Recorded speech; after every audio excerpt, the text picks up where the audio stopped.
Can you use the law of attraction and its principles to alleviate or even treat OCD or Obsessive Compulsive Disorder? Well, stay tuned and find out. Hey, my happy shiny puppies in training. This is Melody Fletcher, author of Deliberate Receiving. Finally, the universe makes some freaking sense. And today's law of attraction question comes from Awesome Vita, who writes, Dear Melody, I have a question about Obsessive Compulsive Disorder. I've had it for 14 years.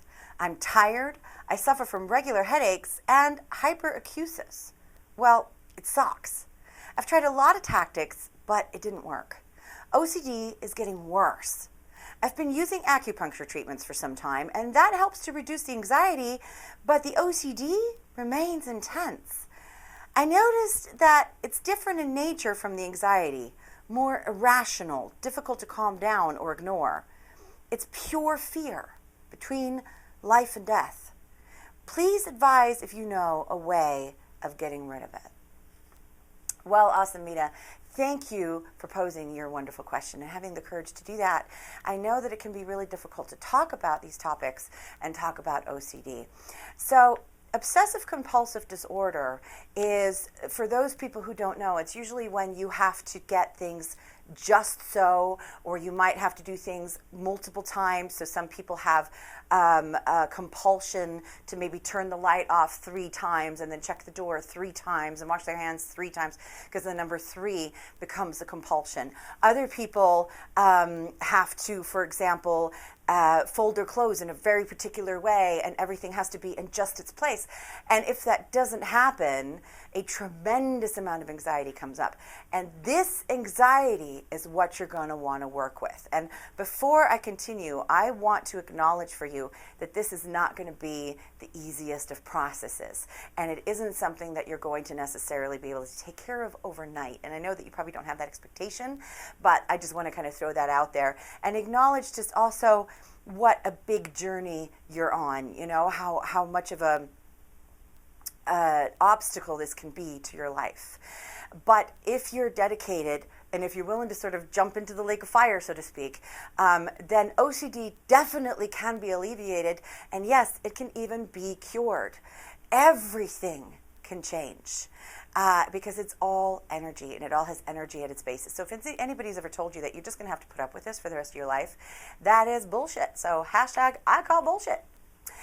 So the feeling of anxiety that comes up when you do not give in to the OCD is what you want to work with. And I would suggest strongly that you don't try to do this in the moment of actually having the compulsion, so that you don't sort of try to deny the compulsion and then go, what am I feeling? Let me work with this. Because in that moment, you're really being triggered. And you don't really want to work with something, especially when it's really volatile and big like this, in the moment of being triggered. You can do this by imagining, you know, whatever your compulsion is, and the compulsion brings you relief. That's something that you want to take a look at. The compulsion brings you relief from the anxiety. So don't demonize the compulsion, but it will go away when you get rid of the underlying anxiety. So if you want to do it this way, imagine that you don't give in to the compulsion for a moment. Not when you're being triggered. Do it when you're calm.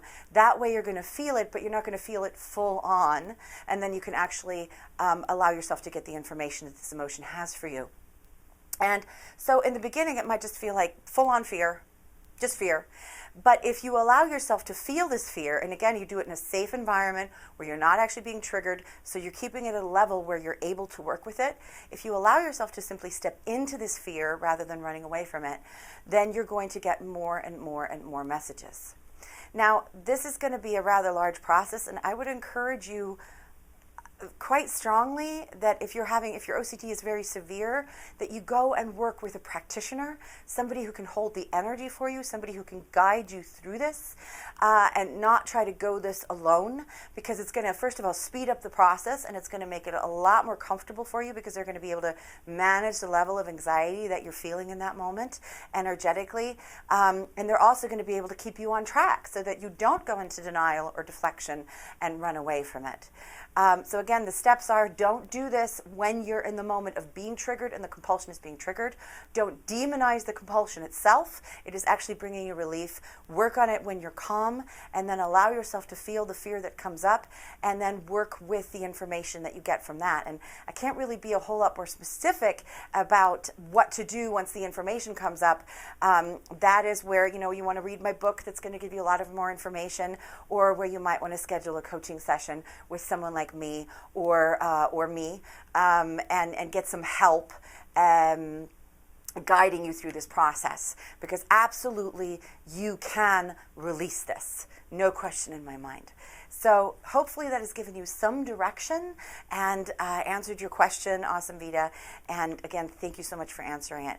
Now, if you have watched this anywhere but on my blog, you may want to come over to deliberatereceiving.com, where all the action is and all the free content is. And that's also where you get to meet my tribe, the Happy Shiny Puppy Army, a powerful group of creators and like-minded individuals who cannot wait to meet you. Until next week, I am Melody Fletcher. Thank you for bringing your light to the world. Bye.